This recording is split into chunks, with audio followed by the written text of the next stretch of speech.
Shalom bien-aimés et bienvenue à notre temps d'intercession pour les conjoints, dénommé 31 jours de prière pour les conjoints, en abrégé 31 JDP conjoints. Je suis Marie-Anna Sanvo-Nguessan, initiatrice de ce temps, et c'est toujours avec beaucoup de plaisir que je vous retrouve pour partager le thème du jour. Nous sommes au jour 15 et aujourd'hui, nous parlons d'encouragement. Notre texte biblique est tiré de 2 Thessaloniciens 2, les versets 16 à 17, et je lis. Dieu notre Père nous a aimés et il nous a donné gratuitement un encouragement qui dure toujours et une espérance solide. Nous lui demandons, ainsi qu'à notre Seigneur Jésus-Christ lui-même, de remplir vos cœurs de courage, qu'il vous donne la force de faire toujours le bien en actes et en parole.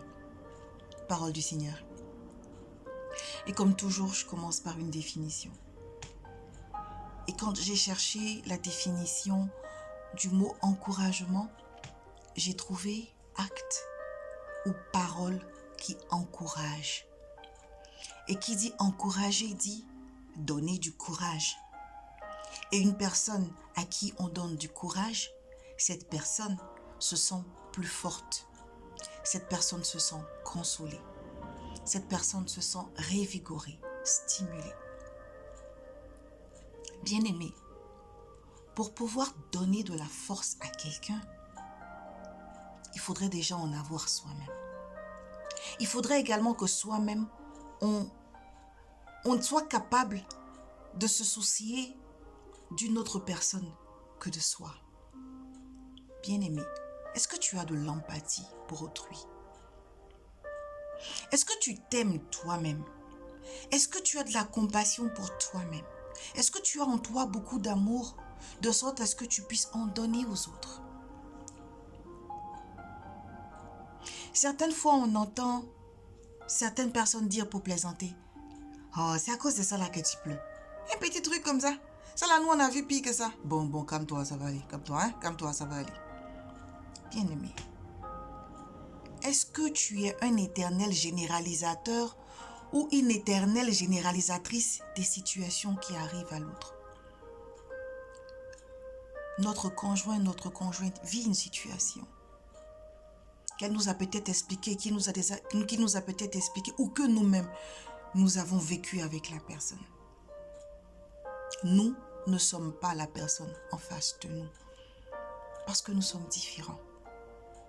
Est-ce que nous savons écouter l'autre avec nos oreilles, mais surtout avec nos yeux et avec notre cœur? Est-ce que nous savons donner de nous-mêmes, de sorte à ce que ce qui manque chez l'autre, il puisse l'avoir au travers de nous?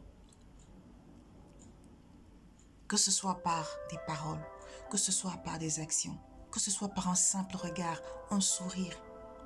Est-ce que la personne que tu t'apprêtes à faire tient ou tienne, ou la personne que tu as auprès de toi, tu sais communiquer à cette personne cet élan d'amour, de compassion qui remplit la personne de sorte à ce qu'elle se sente consolée?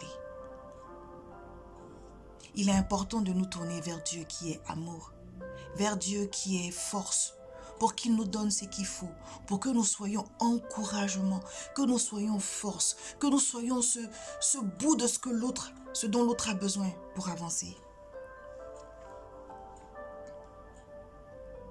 Est-ce que je sais être le tremplin de mon conjoint, de ma conjointe, afin qu'avec cette force, elle puisse aller, ou il puisse aller encore plus loin? Es-tu le tremplin de ton conjoint? Sinon, demande la force à celui qui est force, à celui qui est vie, à celui qui est grâce, et obtiens cette grâce pour qu'à partir d'aujourd'hui, tu sois son tremplin. Ou si tu l'es déjà, que tu continues d'être un tremplin qui l'emmène encore plus loin. Et toi, qu'en penses-tu? Shalom chez toi.